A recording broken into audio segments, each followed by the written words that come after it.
probably in terms of the transitions, no-till became more common when John Deere introduced the 750 no-till drill and Roundup. Mm-hmm. So those couple of things really blossomed with people more interested in no-till. I think and somewhere around the year 2000 is when cover crops became more interesting and more involved, and most people realized that, no-till by itself, and we're talking here mainly corn soybean rotation with some wheat once in a while, Mm-hmm. that it could be a lot better if we added cover crops.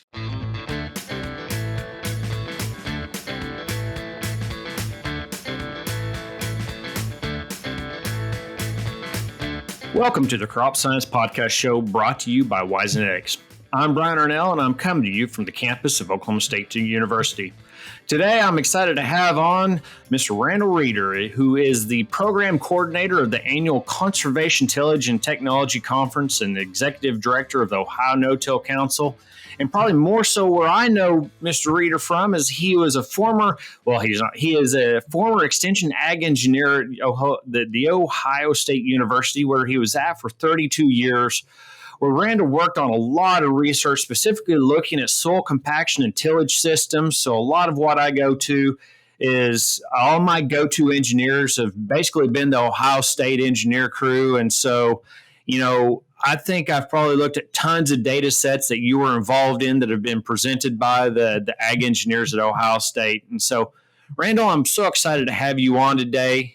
Thanks for joining us.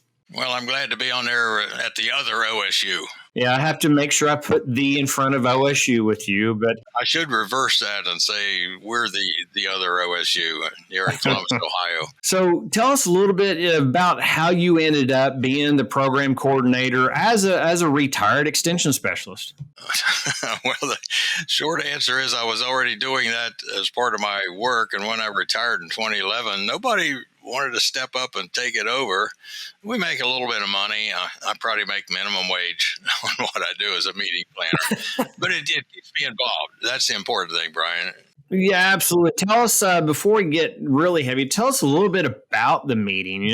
When did it start and how did it come about and how's it transitioned over the years? Well, what's now the Conservation Tillage and Technology Conference began as a one-day ridge till event.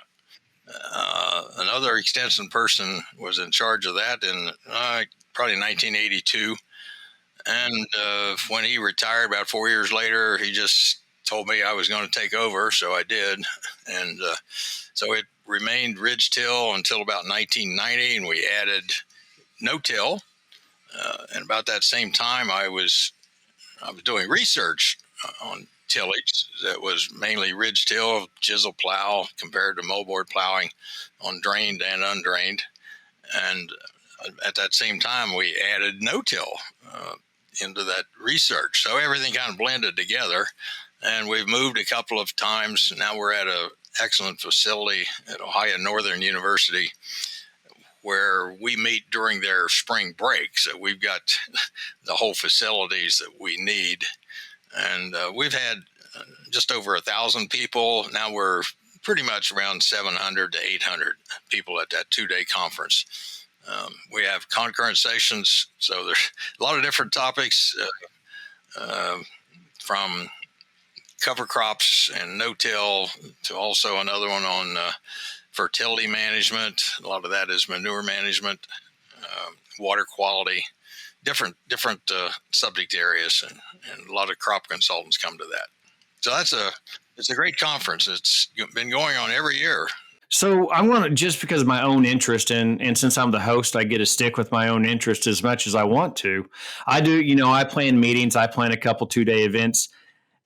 Mine's a lot smaller. How do you keep the subject matter interesting so that you're continuously important? Because right now the competition for people's attention and the money and time investment in going to a meeting, it seems like a constant challenge for me to keep something where I'm proud of presenting something new and innovative. Well, that's true. We've kept our costs down. So believe it or not, 2 days, it's only $100 registration. And I realize that for most people, the cost of their 2 days away from their normal work adds up to quite a bit more than that. We have university presenters. We have outstanding farmers. Farmer panels, you probably know, are some of the most popular parts of a program. We bring in typically university people from 7 or 8 different universities, mostly in the Midwest. So that's how we keep it current and try to keep it as good as we can. The last 2 years we've had one was the corn yield champion, and the second year we had the soybean champion, and I know yield champion, and I know now that person raised the record yield even higher. So it's more like 220 bushel soybeans per acre, which blows your mind. And we always make the point, Brian, I'm sure you would too, that we don't expect farmers to walk away from a presentation like that and grow 200 bushel soybeans. But if they get tips that can increase their yield by 10 or 20%, that makes it worthwhile. Absolutely. So kind of transitioning to what you do, I guess my curiosity now leads into you were effectively on the forefront of no-till in Ohio, working with the group you're working with, implementing that. What does that look like? What is the transition and the transformation of no-till practices in your region? Well, Ohio is the home of the longest continuous no-till research, which started in 1962 at Worcester. And that no-till research, those plots have continued ever since. So we've got a great history there. Probably in terms of the transitions, no-till became more common when John Deere introduced the 750 no-till drill and Roundup. Mm-hmm. So those couple of things really blossomed with people more interested in no-till. I think and somewhere around year 2000 is when cover crops became more interesting and more involved, and most people realized that no-till by itself, and we're talking here mainly corn soybean rotation with some wheat once in a while, mm-hmm. that it could be a lot better if we added cover crops. And then we had a farmer who started using a cover crop mix, and now I think that's very common to have anywhere from 4 to 15 different varieties in a cover crop mix. And to get in that situation, in our case, we have to have wheat because that's the only way you have time for that, for most of those cover crops to grow and do their job. In our case, after corn, the only cover crop that we really promote is cereal rye. If we're not harvesting corn until the middle or late November, cereal rye is the only one that has a chance to work. So this is going to be a bit of a two-parter. So I'm going to start off with, especially in Ohio, no-till is not anything new. It's not anything new that's been presented by Ohio State in that extension program. So I guess my two-part question is, one, what limits or what slows the adoption of no-till in Ohio and the region? And then why should those who are not adopting really be much more interested in it? Yeah, you raised an excellent point there. I just mentioned no-till's been around since the 1960s, and we're still only about 5% continuous no-till, and cover crops is about 5%. And you look at and I don't have the answer to that. Ohio is no different, I think, than other Midwestern states in that I can talk all day about the why people ought to change. You've got costs, eroding soil, so it builds soil health to keep your soil instead of letting it go down the Mississippi River. And and this is a good year to talk about costs because so many farmers are saying, man, we'll be lucky if we break even this year. And well, if you're into no-till, you can probably save $40 or $50 an acre once you get established in it.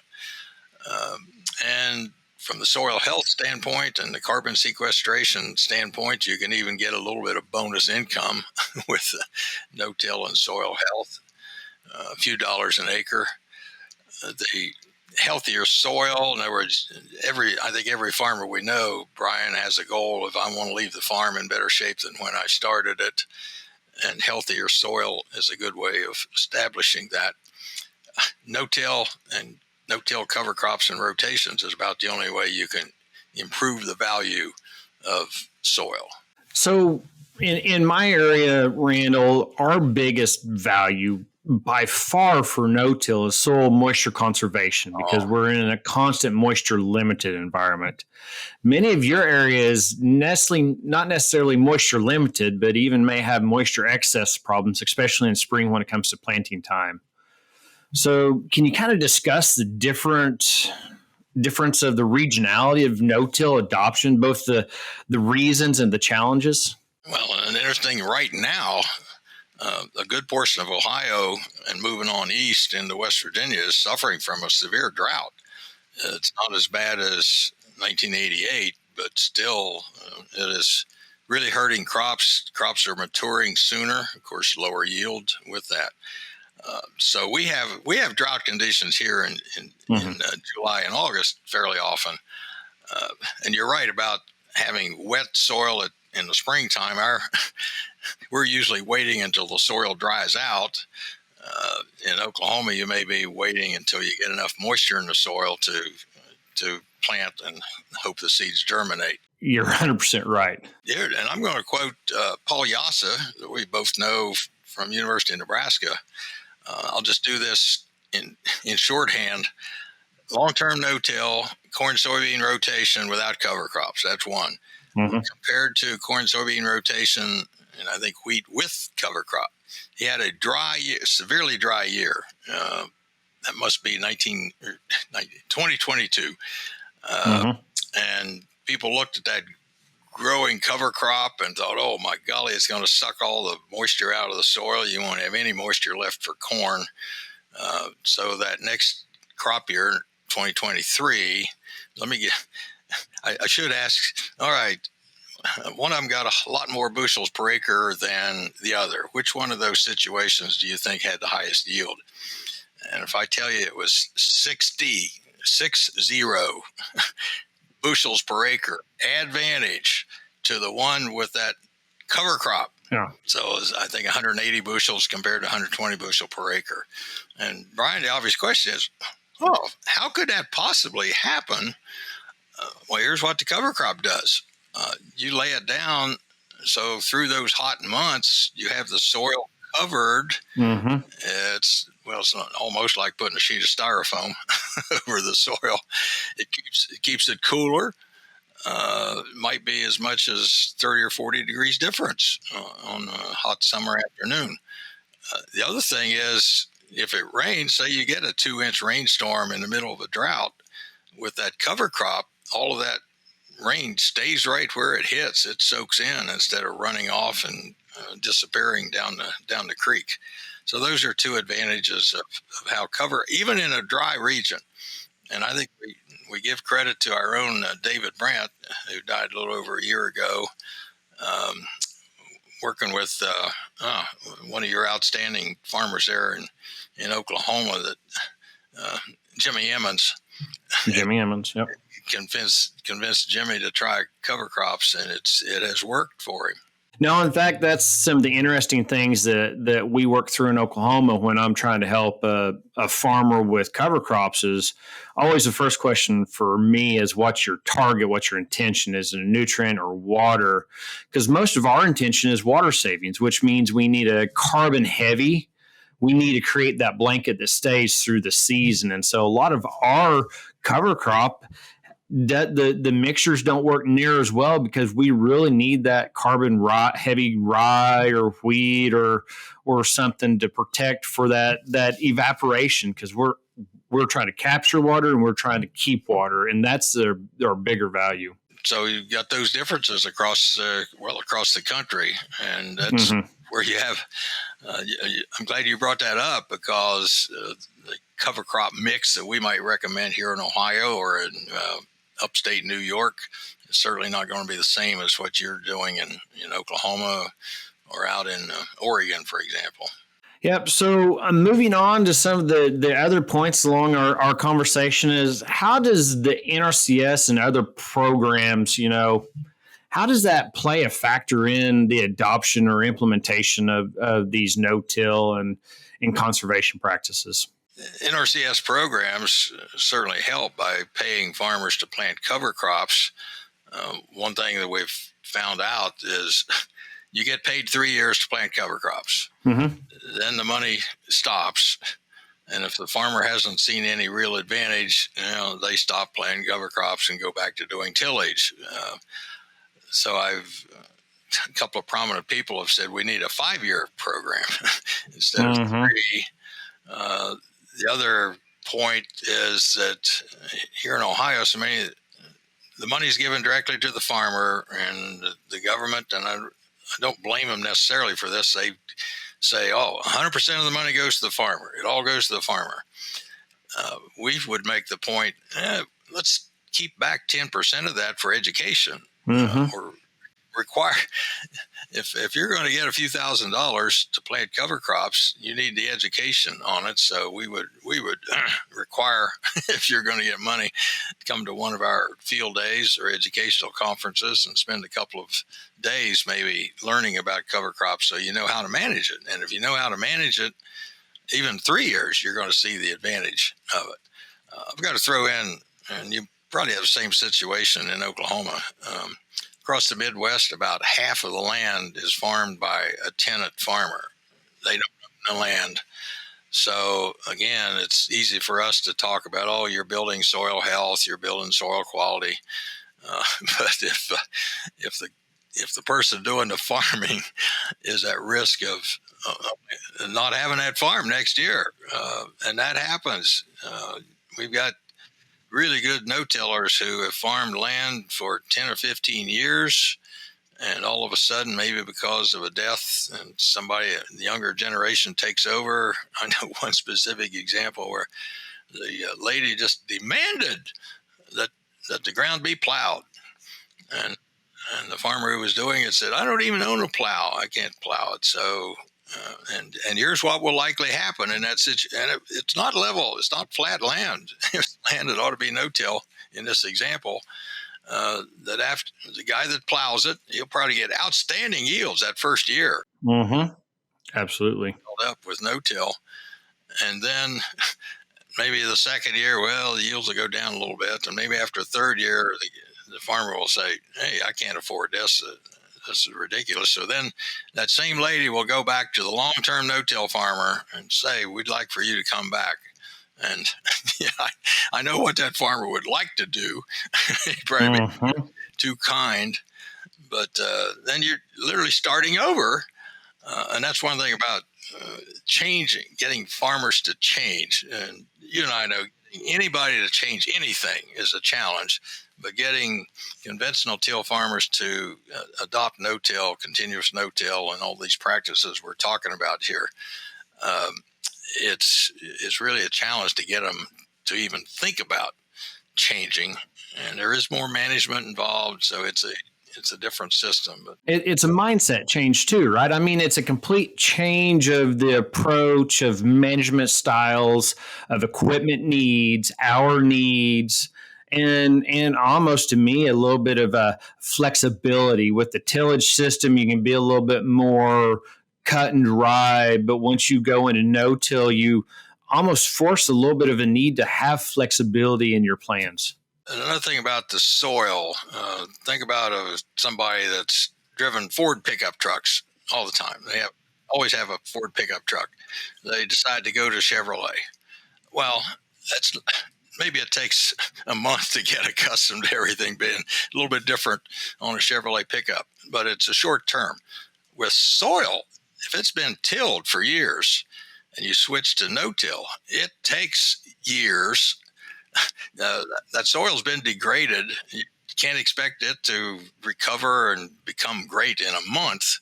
So you got to have the dedication to a few years of building it up, investing more than you might like to in those first 3 years. Which does go back to, for our region, I believe the number is most farmers only own 40% of the ground they manage. And so it's 60% leased. Right. And we're talking about something, as you say, in some conditions may take a fair amount of input to get over that hump of what 80 to 120 years of tillage has done. And if I've only got a 3-year lease agreement with no promise that that's going to go beyond that point, it's really hard to convince somebody to put those inputs on a piece of ground that you may not ever see the benefit. And it takes some salesmanship to do that persuasion and maybe see, well, can we get a 5-year or a 10-year lease and have some kind of agreement at the end if it is a shorter term. I know, and this is a different example, but putting in tile drainage in Ohio is very common. Mm-hmm. Our best land, if it's not tile drained, you just don't get good yields. So obviously that's another big investment. And in a similar way, if you're investing cover crops, if you're investing, putting more lime on, just working with the tenant. And that brings up another topic, and in so many cases, being blunt about it, the landlord is actually a landlady. In other words, quite often it's a widow who is still there. And we are trying to educate these widows, and the same thing would be applied to the second generation down, where maybe 3 kids and they all live in the big city somewhere, and all they're interested in is getting income off of that 2,000-acre farm. To educate them about soil health and the value of doing things correctly, the way you and I would describe it, Brian. So there's some education there also. Yeah, we had a big push probably about 10 or 12 years ago when we were really trying to push no-till. And the 2 points that we went to wasn't the farmer, it was the absentee landowners or landlords, often widows, and banks, financial units. Because of small town bankers, because farmers had to go in and look at, okay, I need to invest in a no-till drill. I need to invest in the equipment to manage no-till because all I own is a plow, a disc, and a chisel and a field cultivator. And so there was a significant effort put on both financial units and the landlords. And over time, we have seen a shift in how many of the leases are written. Part of that, I don't think our education did it, but the change in social awareness about farming has kind of infiltrated across the world. So there seems to be a little more interest from the absentee landlords on how the fields are managed now than we did, I'd say, 15, 20 years ago. And we did, I think, made a lot of good inroads with the financial institutions that were, not every farmer can go out and lay down cash for the equipment needed to convert. And so that operating loan is a big part of agriculture. Yeah, that's an excellent point I'm glad you mentioned the banks. We need to do more with the bankers. And in somewhat the same way, convincing a banker that my yields may go down for a year or two. I may need a little bit more. Well, we definitely on corn, you would need more nitrogen that first year or two. But then after you get into it, it's really going to pay off with less cost. So that's, convincing somebody other than the person doing the farming is a challenge. So I got one last question before we wrap this up on topic. It's one that you have in your list of things is that you said that carbon sequestration is a commonly used term to describe how soil can hold carbon. But is there a better term, the sequestration we should be considering? Well, I've been told by, especially Don Reshaping, who's a soil scientist, retired from ARS in Minnesota, Um, I'm an engineer, so I don't know all these soil things. But here's the point, and here's the example. Sequestration implies that you're putting something into a vault deep and you're never going to touch it. In reality, the carbon, and what we're talking about here is taking carbon out of the air, carbon dioxide, putting it into the soil as organic matter. And instead of sequestering it, it's more like a storage, temporary storage. So I've come up with the example. Think of it as your refrigerator. You put food into the refrigerator, and then you take food out. And the carbon is there to provide food for the enzymes and all the life in the soil that we often ignore, so that it can survive. So it's in and out. And yes. To use a refrigerator example, that as the years go by, you need a bigger refrigerator because you're storing more carbon. And therefore, it's more like storage would be a better term than sequestration. And I like the refrigerator additive because of exactly as you said, the microbial community, and that it's in and out, and then the breakdown. As we increase microbial activity, we increase carbon consumption by the microbes. And so our systems flux with weather, with climate, both short-term, long-term.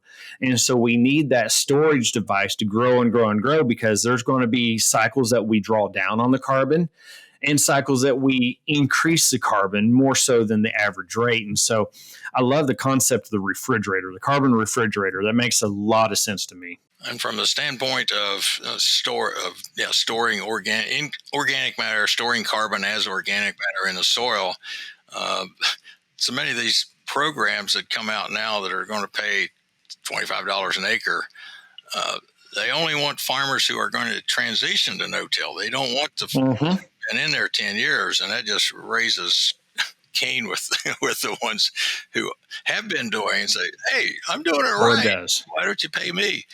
And what the funders or whoever's making those decisions in Washington, D.C. don't understand is that, a lot of organic matter might be in the top 6 inches of soil, but if you're long-term no-till, earthworms and deep roots, that organic matter continues to go down. So whereas a beginning no-till or somebody who's been in a few years might have a lot of organic matter in the top 6 inches, and I'm just picking a number. Whereas somebody who's been doing it a long time, it'd be more like 16 inches or 24 inches deep. There's a lot of carbon down there. So the point being that even if you've got soil that's high organic matter in the surface inches, that soil can continue to store more carbon and benefit the environment. And if you're, I've used this phrase for years, Brian, on climate change. I don't care what your vision is, what your which political slant, whether you are in favor of climate change, we need to do everything we can to slow down climate change, or if you say it's all a bunch of bunk and forget about it. Regardless, when you take carbon out of the air and store it in the soil, increasing your organic matter, that is a benefit to you. It's a benefit to your farmland. So do it. Don't worry about whether it's helping the... Whether it's trendy or not. Right, yes. Agreed. It's time for our famous 3. Explore the future of agriculture with KWS, a global leader in innovation and sustainable farming practices. Uncover the exceptional qualities of our hybrid rye, cultivating a legacy for a greener tomorrow. Visit kws.com/US for more information and for dealer locations. KWS, seeding the future since 1856. Well, I hate to say it, but we're coming up on my time bump here, so I'm going to wrap up. Randall, where do you go for resources? What are the places you look to for information, whether it be no-till or just everyday? Well, most people know about the National No-Till Conference and the Lasseter Media, started by Frank Lasseter back in 1972. I get really good information from that conference, and also from the monthly magazine that they publish, No-Till Farmer. This will sound self-serving. I've been writing a column now for the last 5 or 6 months. Sometimes I have trouble coming up with a new topic for the column, but anyway, seriously, the farmers that go to that National No-Till Conference and the experts, university people, ARS folks, for example, that they bring in, they really provide excellent information.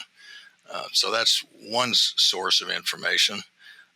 And from research, from our own research at Ohio State University, that's another source. So that pretty well helps you out there, Brian. All right. Now, the next question that I've been looking forward to asking you, specifically you, is, what do you do in your free time? Well, you're in Oklahoma. And I am. A lot of my free time involves a person that's pretty well known out there named Will Rogers. About 26 years ago, I started giving talks as Will Rogers because a prominent speaker, he was actually an ag economist from Woodward, told me, "Hey, you look like Will Rogers. You gotta do Will Rogers talk." So I've been doing it ever since, and I spend a lot of time writing. I write weekly comments in his style. I just attended a conference where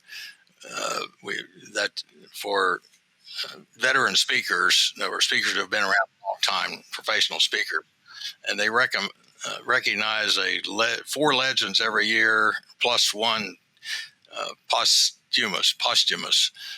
And this year they decided to recognize Will Rogers as their posthumous legend. Well, I had a lot of fun with it because I thought it was posthumous award, but back to it, it's really fun, kind of being in Will Rogers and learning. I've learned so much about him and how fantastic he is, how fantastic he was and is for the state of Oklahoma. Mm-hmm. It's just fun doing that. I've got a website on that one, WillRogersToday.com. Well, Rogers Today. Well, what are some of the other websites that go along with your work, specifically the Conservation Tillage Technology Conference? Yeah, coming back to the reason we're actually talking here today. That one is a very simple website. It's ctc.osu. That's meaning our Ohio State University. So ctc.osu.edu. And we've got information on that website. It's actually hosted within the Department of Food, Ag, and Biological Engineering at Ohio State. We're not exactly current on it, but we usually post all of the presentations from the conferences, and many of them are on there.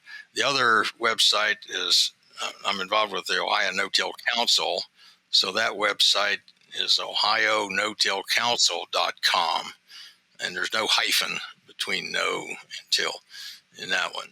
So we list information about programs that we're going to do and ones that we have done. Fantastic. Well, folks, that wraps up another episode of the Crop Science Podcast Show, presented by 𝗦𝗽𝗋𝑥. Thanks for joining us today with our guest, Randall Reeder, who is the program coordinator of the annual Conservation Tillage and Technology Conference and also the executive director of the Ohio No-Till Council. Y'all, if you enjoyed this conversation, hit that subscribe button and make sure you receive notifications for it every time a new podcast drops. Make sure you share this video with your friends or colleagues that you think would enjoy the conversation we had again. And of course, leave us a comment if you have any questions for our guest or suggestions to who we should have on next time. Randall, thank you so much for joining us today. I've had an absolute pleasure, sir. Fun for me too, and always glad to do anything involving Oklahoma. There we go.